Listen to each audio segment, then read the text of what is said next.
guys, gusto lang din ako i-share sa inyo guys kung sa akong journey dahil sa pagkuha sa passport. It is funny but it was worth it guys.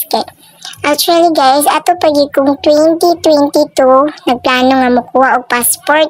So nag-uban ko ana sa akong partner, nangutan namin sa mga requirements nga kailanganon.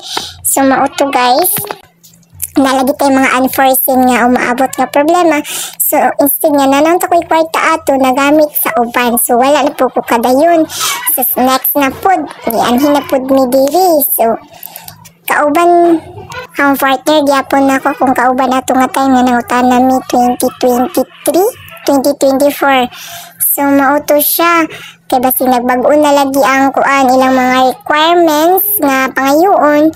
Then after ato wala pa jud ko nakakuha guys. Ang ako pang mama igsuon ug akong pamangkin nga 11 years old nakakuha na taon sila passport guys, naka-appoint na sila So mauto after ato guys nagpauban na akong mama nga magkuha sa iyahang passport. Gayon ko kuha na gahulat guys, wala gyud ko sa buso kong ibati ana guys, may gani kay may kit na bata.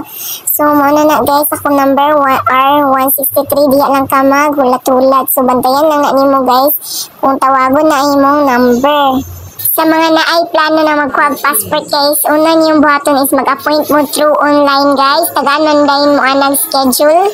Yes. Pwede po dato kuhaan og passport ang atong mga bata bisan wala pa nag 1 year old guys. So cute kayo no, grabe nilang paalam-alam sa bata para mapicturean lang bitaw para sa iyang passport. Todo support kayong mother ug father kalisod taon og kuan paalam-alam yung mommy and daddy. Go baby, tarong smile baby para makapassport na ka baby, para makauban na kasi mong mami daddy. Kasi mag-travel na sila guys, cute kayong kinatawan sa baby.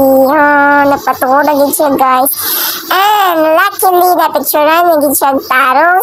So dili lang sila kung nakita no nga gikuhaan nila passport ang ilang baby, pati po din team pula gikuhaan po nila passport ang ilang baby.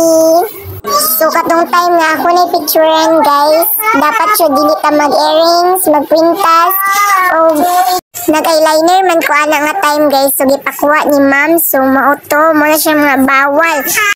Imbis nagbangs ko para matabunan akong dangas, so gipakuha ni ma'am ang akong bangs guys kay kailangan medyo makitang akong kilay. So gipaperma din ko ana guys through digital bitaw. Kabalo naman mo ana, so gipa-stamp din ko sa akong finger friend.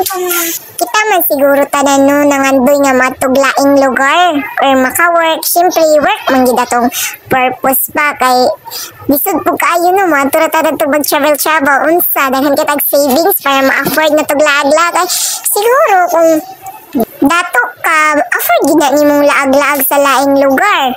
Or kanang gaka-income na kag mga 6 figures kung passive food imong income. So kung makadungog mo passive income, usa ka na siya. So ang passive income no maka-earn gyapon mo bisag nagtuluga pa mo, bisag naglaaga pa mo, pusot-pusot og sulod sa kwarta ana. Para sa ako guys, ang pinaka-importante jud diri sa kalibutan is ang connection nimo sa Ginoo. Syempre kung naka-connection sa Ginoo, tagaan ka niya peace of mind. Actually guys, sa ako mga decision padalos-dalos dagit kaayo ko guys. So karon guys, gina-surrender gid na ko tanan o ginaalaw na ko ang Ginoo nga magmaneho sa akong kinabuhi. So wala ko kabalo guys kung padulong ba gid ko ani, makagawas pa gid ko ani or diri ba gid ko sa Pinas. Wa ko kabalo sa kung damoy man gid nga gustuhon gid nimo, piliton gid nimo, ikaw ra gyapon ang ma-pressure. So giantay na lang nako guys nga ang Ginoo na manggihok sa akong kinabuhi.